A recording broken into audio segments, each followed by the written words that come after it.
Welcome back to the Deep Dive.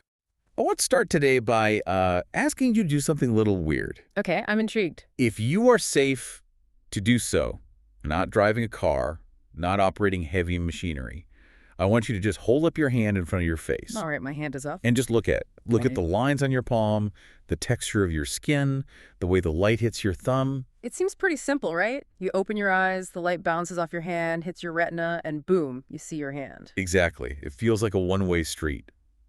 The world exists out there. It sends data to your eyes and ears, and then your brain registers it. You sense and then you react. That is the intuitive model of how we exist. It's how I feel like I live my life every single day.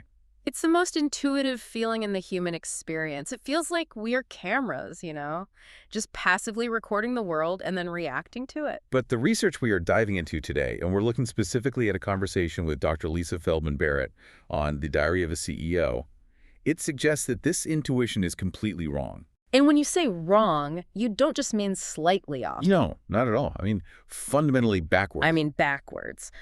The core premise we're going to unpack today is that the brain does not react to the world. It predicts it. And that one distinction, it changes everything. Everything. From how you understand your emotions, to how you treat anxiety, to how you even view your own identity. This is the deep dive on the predictive brain. And we are leaning so heavily on Dr. Barrett here because her credentials are, frankly, just ridiculous. Oh, they're staggering. She is in the top 1% of most cited scientists in the world. And let's just pause on that for a second. That is a massive deal. Yeah. In academia, citations are currency. They're everything. Being in the top 1% means that other scientists are building their entire careers on the foundation she has laid. She is essentially rewriting the textbook on how a brain, which is attached to a body, creates a mind. And she's doing it by looking at the brain not just as a thinking machine, but as a regulating machine. A budgeting machine. Exactly. And that's really our mission for this deep dive. We want to move past the gee whiz neuroscience facts and get into the operating system. Right. We want to decode this idea of the body budget. We want to understand why mental health is actually metabolic health. And we want to explain a concept that I think will change how everyone listening handles stress. Yeah. Getting your butterflies in formation. That phrase, butterflies in formation, that's going to be our North Star today. But before we can get there, we have to do the hard work. We have to break this reaction myth. We do. Because I'll be honest, even after reading the papers, I really struggle with this. If I'm not reacting to the world, does that mean I'm hallucinating it? In a very real biological sense, yes. Dr. Barrett calls it a controlled hallucination. Okay, that sounds absolutely terrifying. Let's unpack that. How on earth can prediction happen before sensation? Let's just look at the timeline. If we froze time right now, in this millisecond, your brain isn't just sitting idle waiting for my voice to hit your ears. It's not just an empty bucket. Not at all. Your brain is actively rummaging through your past. It's looking at every conversation you've ever had, everything you know about podcasts, everything you know about my voice. And it's constructing a guess. It's constructing a guess of what I'm going to say next. It's auto-completing your sentence in my head. It's auto-completing the sentence, yes. But it's doing so much more than that. It is preparing your body to hear it. What do you mean preparing my body? It's changing the firing rates in your auditory cortex. It's adjusting your heart rate ever so slightly. It's preparing your motor neurons in case you need to laugh or gasp or, say something back. And all of this is happening. All of this happens before the sound wave even hits your eardrum. So the brain is acting first. We act first. We sense second. That's backwards. It feels backwards. The sensory information, the actual sound of my voice, comes in milliseconds later, and its only job is to confirm the prediction or correct it. And if it corrects it, that's when you really notice something. That is what we call learning. That's a prediction error. Your brain goes, whoa, I didn't see that coming, and it updates the model. But if the prediction is right, then you barely even process the sensory input. You just cruise along on the simulation your brain created for you. Okay, I think we need a really concrete example here because controlled hallucination is a big concept to swallow without some proof. Absolutely. Dr. Barrett uses an example with an apple that I found really, really helpful. The apple visualization. This is a classic because it completely isolates the mechanism. Let's actually do it right now. Okay. So, listener, if you can, just for a moment, close your eyes. I want you to picture A Granny Smith apple. Okay, I've got it. It's bright green, maybe have one of those little stickers on it. Perfect. Now, in your mind, I want you to pick it up. Feel the skin. It's kind of waxy, maybe a little cold from the fridge. Yep, I can feel that. Now, bring it to your mouth, open wide, and just bite down. Hard. Crunch. Huh. I can actually hear that sound in my head. Imagine that tart, sour juice hitting your tongue. The sweetness that follows it right after. Okay, stop. My mouth is actually watering. Literally watering. You can feel it. Yes, I can feel the saliva pooling under my tongue. That's bizarre. Okay, so let's look at the physics of this situation. Hmm. There is no apple. There are no photons bouncing off a green skin and hitting your eyes. Right. It's just in my head. There's no acetic acid hitting your tongue. And yet, your visual cortex, the part of the brain that sees, was firing. And my auditory cortex, the part that heard the crunch. That was firing too. And your motor cortex told your salivary glands to physically squeeze out saliva. Why? Because I told it to. Because I was thinking about it. Because your brain predicted that an apple was coming. And this is the crucial point. Why on earth does the brain bother doing that? Why not just wait for the actual apple? I guess to be ready. To be prepared for the food. It's all about energy efficiency. Biological processes are slow. If you waited until the acid from the apple hit your tongue to start producing saliva, you wouldn't have enough enzymes ready to digest that first bite. You'd be playing catch up. You'd be inefficient. Your brain predicts the need, and it prepays the metabolic cost. It releases the saliva before the food arrives, so that when it does arrive, you are perfectly metabolically prepared.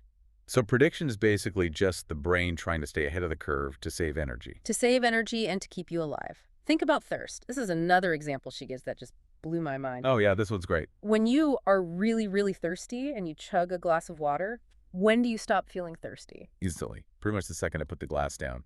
It's immediate relief. Right. But think about the biology. That water goes into your stomach. It has to be processed through your intestines. It takes about 20 minutes for that water to actually enter your bloodstream and change the hydration balance of your cells. So I should still be thirsty for 20 more minutes?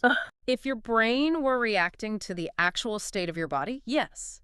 You would drink the water, and you would keep feeling thirsty for 20 solid minutes until the water finally hit the cells. I'd probably drink 3 gallons of water in that time. You'd give yourself water poisoning, which is a real thing. Right. But you don't. You stop drinking almost immediately. Why? Because your brain predicts. It senses the water hitting the stomach, and it says, okay, message received, hydration is incoming. I predict that in 20 minutes we will be balanced. Turn off the thirst signal now. That is absolutely fascinating. It's shutting off the alarm because it knows the fire truck is already in the driveway. It hasn't put the fire out yet, but it's on its way. Exactly. Your brain is living in the future. Dr. Barrett says that if we lived in the present, truly, biologically in the present, we would be dead. How so? We'd be too slow to react to a tiger jumping out of the bushes, and we'd overdrink water until we burst. Our survival depends on prediction. This also explains the coffee headache, doesn't it? I always thought caffeine withdrawal was just the chemical leaving my system, but she frames it as a prediction error. It's a perfect example of this system in action and of the body budget.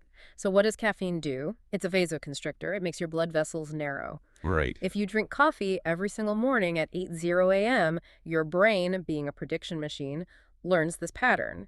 It knows that at 8:00 a.m., a chemical is coming that will squeeze the blood vessels. So the brain tries to get ahead of it to help out. It tries to maintain equilibrium. It wants balance or homeostasis.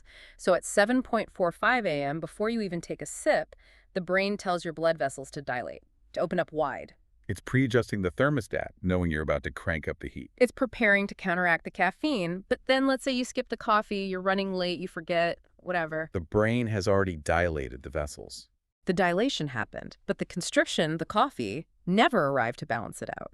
So now you have these widely dilated blood vessels in your skull, and they're pushing against sensitive tissue. And what is that? That's the pounding headache. That headache is a prediction error. It's your brain screaming, hey, I prepared for a reality that didn't happen. And the cure drinking the coffee works because it provides the constriction that your brain predicted would happen all along. It fulfills the prediction and restores the balance. This really hammers home the idea that we are architects of our own experience, but not always in a conscious way. Our brain is doing all this behind the scenes. Constantly. And this brings us to the second big pillar of this deep dive. If the brain is predicting my heart rate and my thirst and my headaches, it's also predicting my emotions. And this is where we have to slaughter a very sacred cow. We have to talk about the lizard brain. Oh, man. I feel like this concept is just embedded in our culture. The idea that deep inside us, there's this ancient, beastly lizard brain that feels anger and fear. And then wrapped around it is the newer, rational human brain that tries to control it. Right. The inner beast versus our better angels. The triune brain theory. It was popularized by Carl Sagan in The Dragons of Eden, and it's a great story. It's a compelling narrative. It feels true. It does. My lizard brain took over and I yelled at my boss. It kind of absolves us. It suggests there's this little monster inside that we can't control. But Dr. Barrett is emphatic. It is neuro-nonsense. Brains simply did not evolve that way. So we didn't just bolt a human brain on top of a reptile brain like adding a second story to a house. No, not at all. The brain evolved as a whole, integrated system. But more importantly, physiologically, there is no anger circuit or fear circuit buried in the basement of the brain. They don't exist. But wait a second. Huh. When I get angry, my heart races. Wow. My blood pressure goes up. I frown. I clench my fists. Yeah. Isn't that a universal biological fingerprint of anger? You would absolutely think so. And Dr. Barrett spent the early part of her career trying to prove exactly that. She wanted to find the objective biological fingerprint for each emotion. So she was looking for the anger signal in the body. Exactly. She hooked people up to all sorts of machines, measured everything, heart rate, breathing, skin conductance, facial muscles. And you know what she found? Nothing. Nothing consistent. Zero. There is no single physiological state for anger. That's hard to believe. It is. But think about it. Sometimes when you're angry, your heart races. But sometimes it slows down. Think of that cold, calculating, seething anger. Right. Or when you're so angry, you just shut down. Exactly. Sometimes you shout, sometimes you go completely silent. The physical expression is all over the map. She mentioned the scowl statistic, which I found really hard to believe at first. It's shocking, isn't it? In urban Western cultures, people only scowl, furrow their brow, pull their lips tight, about 35% of the time when they report feeling angry. That means for the other 65% of the time that they're angry, they're doing something else with their face. Exactly. They might be smiling sarcastically, they might be crying, they might be completely stone-faced. And the reverse is true. People scowl when they aren't angry. All the time. When you're concentrating on a hard math problem, you scowl. When you have gas, you scowl. When you're lifting something heavy, you scowl. So if I just look at someone scowling, I can't scientifically prove they're angry. I'm just guessing. You are making a prediction based on context, but the face itself doesn't hold the truth of the emotion. So this leads to her big idea, the theory of constructed emotion. Right. Emotions are not reactions that happen to you. They are not little circuits that get triggered. They are constructions. They are creations of your brain. Explain that. If I'm not reacting with anger, how am I getting angry? What's the process? Okay. Imagine your body feels a sensation. Let's call it high arousal. Your heart is racing. Your stomach is queasy. That is just raw physical data. It's not an emotion yet. It's just noise from your body. So physical feelings. Yes. Your brain has to make sense of it. It has to give it meaning. So it looks at the context. It asks, what's going on in the world right now that could be causing this internal feeling? So it looks at where I am, who I'm with. All of it. If you have a racing heart and a queasy stomach, and you are standing in a dark alley with a stranger walking towards you, your brain predicts, this is fear, and you feel fear. Okay, that makes sense. But if you have the exact same racing heart and queasy stomach, and you are sitting across from someone you are madly in love with on a first date... That's excitement. That's butterflies. Precisely. The biological ingredients are identical. The meaning is different. The brain constructs the emotion to explain the sensation based on the prediction of what that sensation means in the specific context.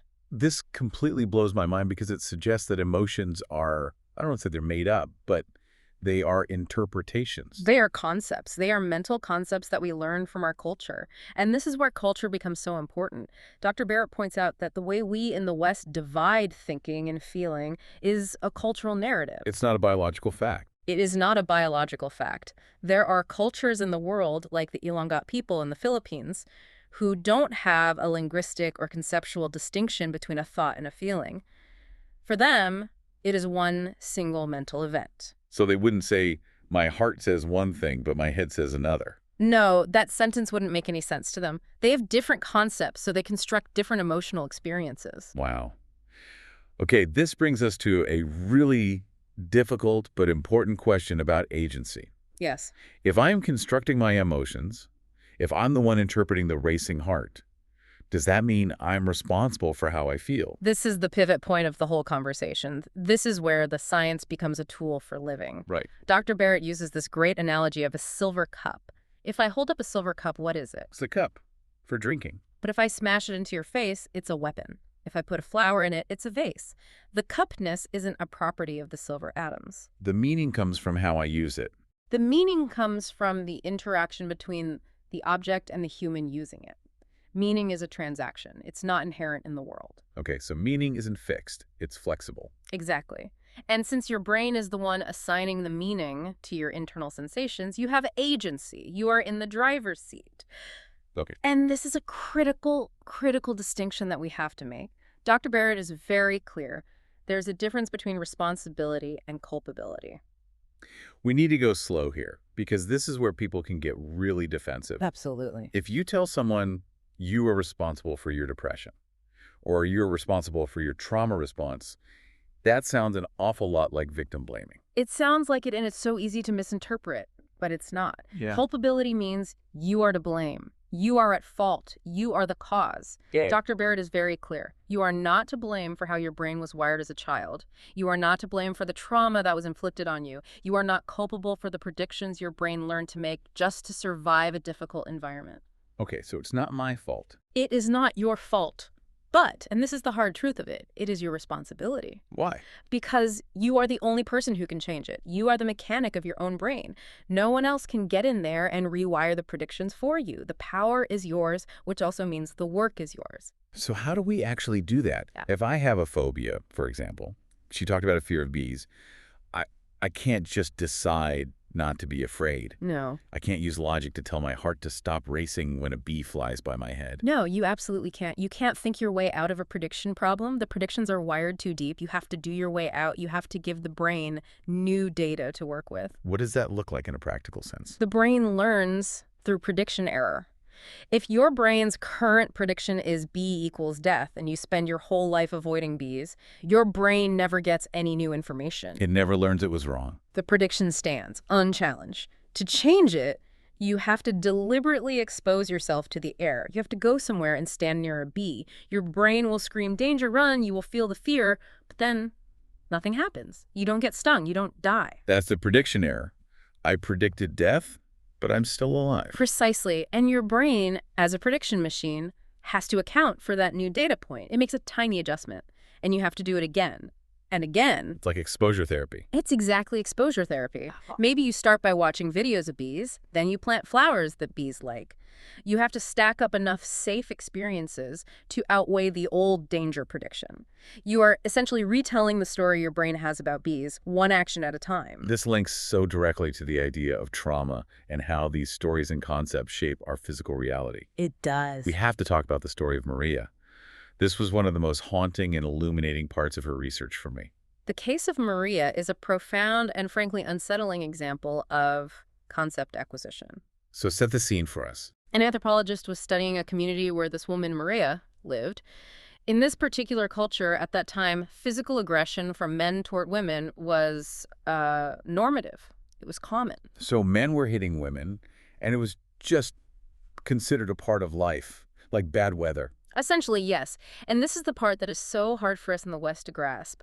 Maria didn't show the symptoms of trauma that we would expect. She didn't have clinical PTSD. So what did she say about it? She described the men as assholes. She viewed their aggression like bad weather, exactly as you said. Oh, he's drunk and acting out again. It was an external annoyance. It was a problem with him. It wasn't a reflection on her or her worth? No, it didn't damage her sense of self because she didn't interpret it as a personal violation that defined her. It was just a hazard of her environment that she had to navigate. But then the media arrived. Then the media arrived, specifically the Oprah Winfrey Show.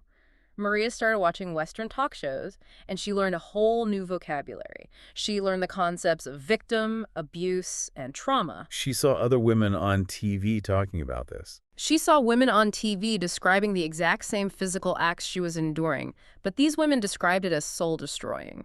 They described it as something that breaks you, that leaves a permanent scar. She learned a new concept for her experience.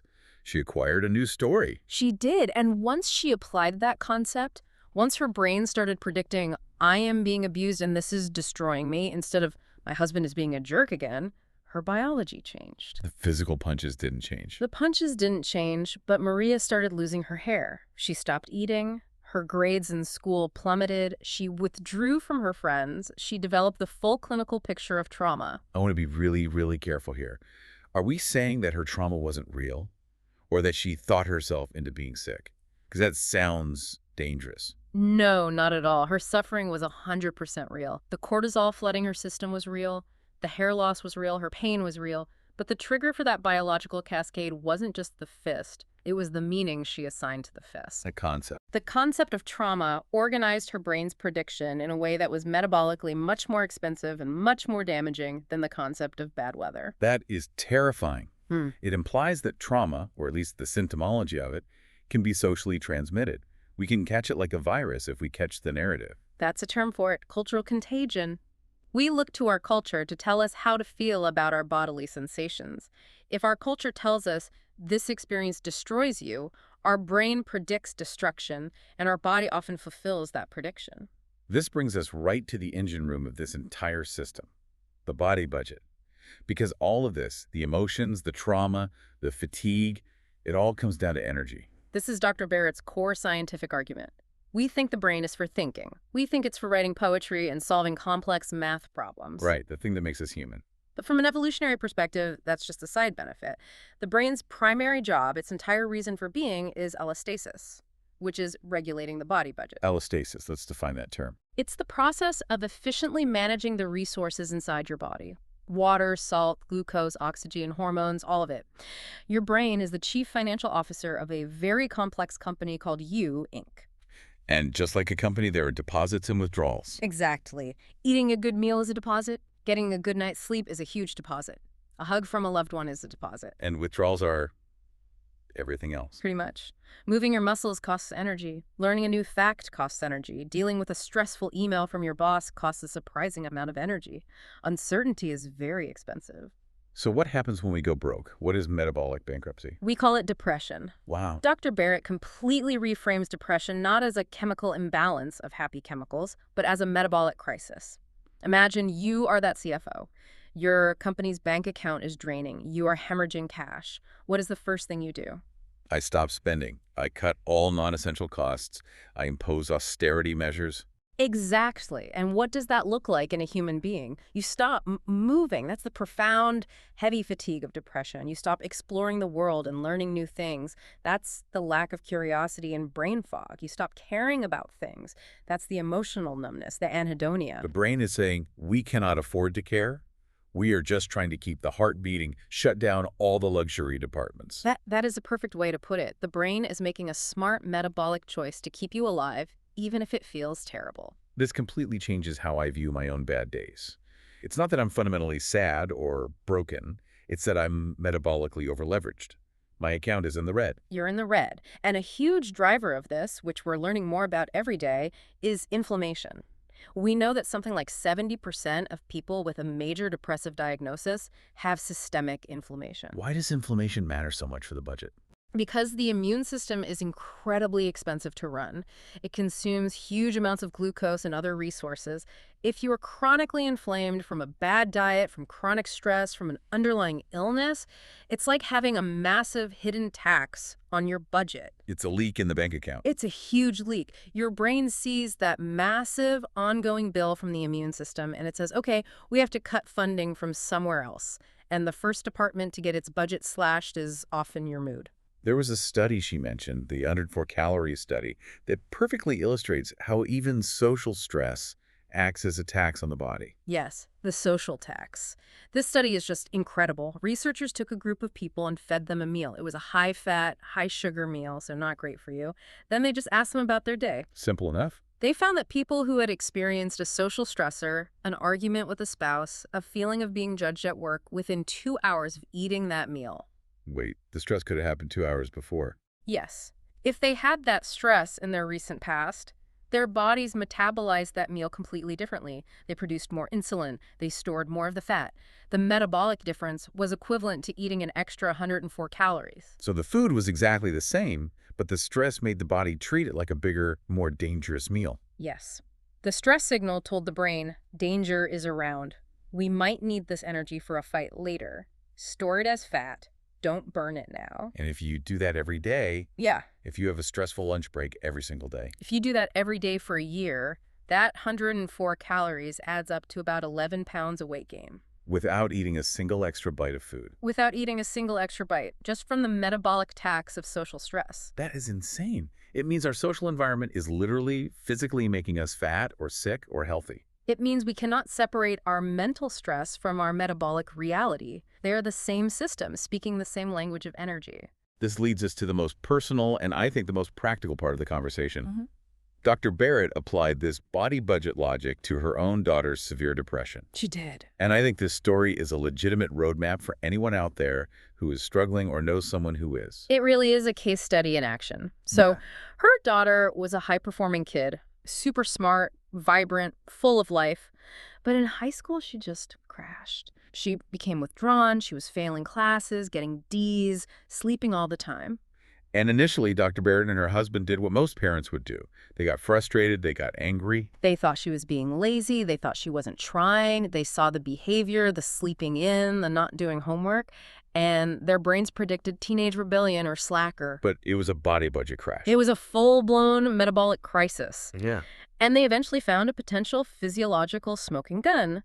Her daughter had been put on birth control pills to help with painful cramps. And there's data on this link. There's massive data. A study of 1 million women in Denmark showed that young women on the pill are significantly more likely to be diagnosed with depression or prescribed antidepressants. And for some types, it's even worse. Yes, for the progesterone-only pills, which her daughter was on, the risk increased by something like 70%. Why? What is progesterone actually doing? Progesterone is a major metabolic regulator. In high doses, it can act like a sedative for the entire metabolism. It sort of mimics the energy state of early pregnancy. It tells the body to slow down, conserve resources, be sluggish. So if you take a high-energy teenager and you flood her system with a biological slowdown signal, and then you demand that she perform in a high-stress high school environment. The budget breaks. The system can't handle the conflicting demands. So what do they do? Well, the first thing she did was take her daughter off the pill with her doctor. But she didn't stop there. She didn't just put her in talk therapy to discuss her feelings. She treated the biology. She treated the body budget. Okay, I actually wrote down her metabolic intervention plan because it felt so actionable. Yeah. Step 1, sleep and light. Absolutely crucial. Yeah. She enforced a strict no screens rule after 7 or 8 p.m. The blue light from screens destroys melatonin production, which completely disrupts your circadian rhythm. And if your brain doesn't know what time it is, it can't budget energy effectively. It's like trying to run a global stock market without a clock. It's chaos. Okay, so sleep hygiene first. Step 2, diet. She focused entirely on reducing inflammation. That meant a diet high in omega-3 fatty acids, which are anti-inflammatory, and low in omega-6s, which can be inflammatory. Things like fish, nuts, seeds. Exactly. She even used a low-dose baby aspirin for a while to actively knock down that inflammation tax. And she made sure her daughter had a solid, nutritious breakfast every single day to provide immediate fuel for the brain. Step 3 was my favorite. It was called the cuddle. This is the connection piece, the social regulation. Even though her teenager was prickly and withdrawn and didn't want to talk, every night Dr. Barrett would just go and sit with her. Not to fix things. Not to fix, not to advise, No. just to be present. Physical touch or even just close proximity to a safe person lowers the stress response. It signals safety to the primitive parts of the brain. It's a direct deposit into the daughter's body budget from her mother's budget. And finally, step 4 was exercise. But not just go for a walk. It was specific. No, she prescribed vigorous interval training. Things like Pilates or fast walking, getting the heart rate way up and then letting it come down. This seems counterintuitive if the kid is exhausted, right? Yeah, why would you spend energy if you're already bankrupt? Because you need to train the recovery mechanism. It's like physical therapy for your metabolism. You stress the system deliberately, you spike the heart rate, and then you let it recover. You are teaching the brain, see, we can spend a lot of energy, and then we can bring things back to baseline. We can handle stress. It builds metabolic resilience. And what was the outcome? She recovered. She completely recovered. Her grades went back up to A's. She became her vibrant self again. But the most enduring change was her mindset, her conceptual framework. She learned to read her own body. Yes. Now, when she starts to feel that familiar sense of dread, like the world is ending, she stops and asks herself a different question. Am I depressed, or is my body budget just low? Am I having a mental health crisis, or do I just really need a sandwich and a nap? It sounds so trivial, but it saves lives. Disconnecting the raw physical sensation from the catastrophic narrative is the absolute key to mental health. This idea that we regulate each other, that Dr. Barrett could help regulate her daughter's nervous system just by sitting there.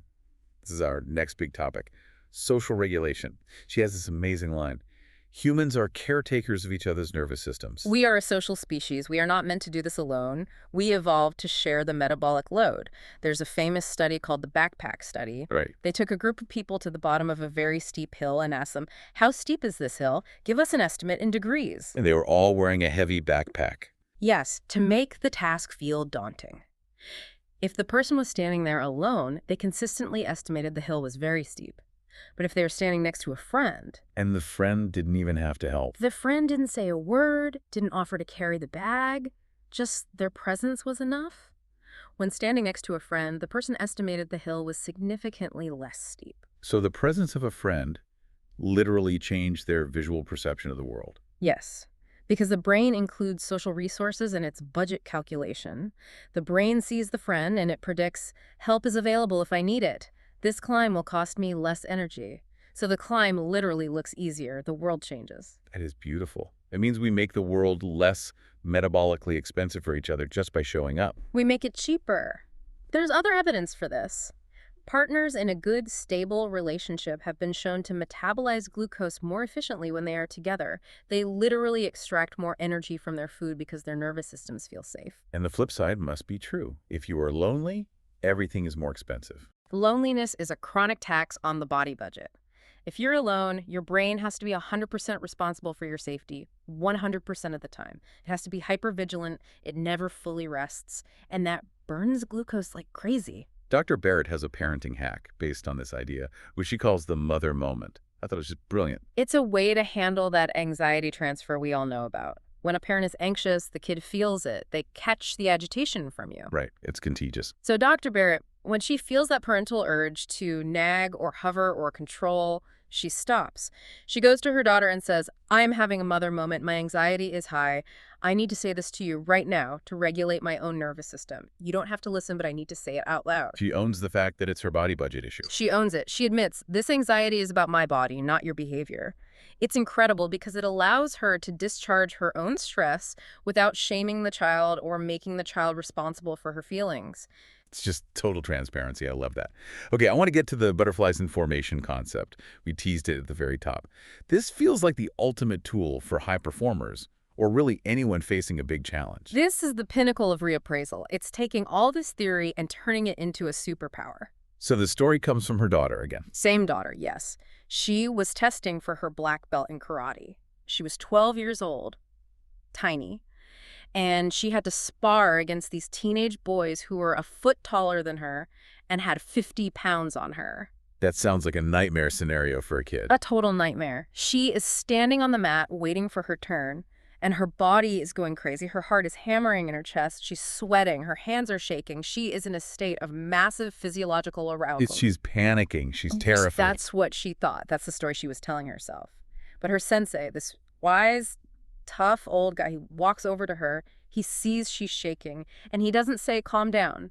He doesn't say, take a deep breath. Which is what everyone always says. And it never works, because you can't just will your nervous system to calm down. Instead, he leans in and he says, get your butterflies flying in formation. Get your butterflies flying in formation. What does that mean scientifically? It means don't try to stop the arousal. Don't fight the energy. Use it.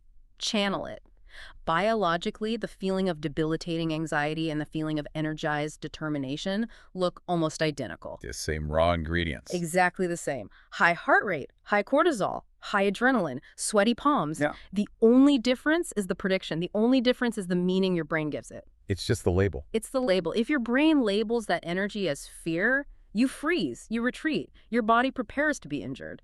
But if you can relabel that exact same energy as determination or excitement, your brain directs that energy toward the fight. So the shaking hands aren't a sign of weakness. They are the engine revving up for action. Exactly. The story changes from my body is betraying me to my body is mobilizing all its resources to help me win this. If you can flip that switch, if you can repredict the sensation, you turn the obstacle into fuel. You're not calming down, you're gearing up. You're gearing up. It's alchemy, turning the lead of anxiety into the gold of performance. It's the difference between a panic attack and a peak performance state. Yeah. And the control knob for that is just the story you tell yourself about the feeling. And it is a trainable skill. Yeah, we're coming towards the end of our deep dive, and I want to zoom out to the bigger, more philosophical implications of all this. Yeah. Dr. Barrett is a firm atheist. She's very open about that. She doesn't believe some grand designer built this incredible predictive machine. No, she sees it as the elegant but messy result of millions of years of evolutionary budgeting. Organisms that were good at predicting their energy needs survived and passed on their genes. And because she doesn't believe in a preordained meaning for life, she believes that we are the creators of meaning. We are the meaning makers. We are the ones who decide if the silver cup is a chalice or a weapon. We decide if the racing heart is fear or determination. And this informs her view on the self, on identity. This is the last mind bender I want to leave people with. She argues that the self is not a noun, it's a verb. What does that mean for you? Well, we tend to think, I am a lazy person or I am an angry person. We think of it as this fixed statue inside of us, this character that is our essence. Right, an enduring identity. But the predictive brain is constantly updating based on new data. You are not a static thing. You are a process. You are a collection of actions happening right now in this moment. So it's not I am, it's I do. It's I am what I do, not I am what I did. If you acted selfishly yesterday, that's just old data. It was a prediction your brain made. But if you act generously right now, in this second, you are, by definition, a generous person in this moment. It's incredibly freeing. It means we aren't prisoners of our past predictions or our past selves. We can always curate new data. We can always choose a different action right now to change the predictions of tomorrow. We can always plant new flowers for the bees. Let's do a quick recap because we have covered an ocean of material here. Let's hit the big 4 takeaways. 1, your brain predicts. It does not react. You are always living a split second in the future in a controlled hallucination of your own making. 2, emotions are constructed concepts, not ancient circuits that are triggered in you. The lizard brain is a myth. You have more control than you think. 3, mental health is metabolic health. Depression, anxiety, burnout, these are often symptoms of a body budget crisis. To heal the mind, you must first treat the body. Sleep, diet, inflammation, connection. And 4, you have agency. You are the architect. You can reframe anxiety into determination. You can get your butterflies flying in formation. And that agency leads us to the final thought. The responsibility piece. This is the heavy one. We talked about how Maria caught a trauma narrative from a TV show. We talked about how we regulate each other's heart rates and metabolize our food differently just by standing near each other. We are contagious to each other. We are profoundly biologically contagious. So the final question is, what are you infecting people with? Wow. Every time you speak to a friend, every time you post a catastrophic headline on social media, every time you gossip or shame someone, you are providing data for their predictive brain.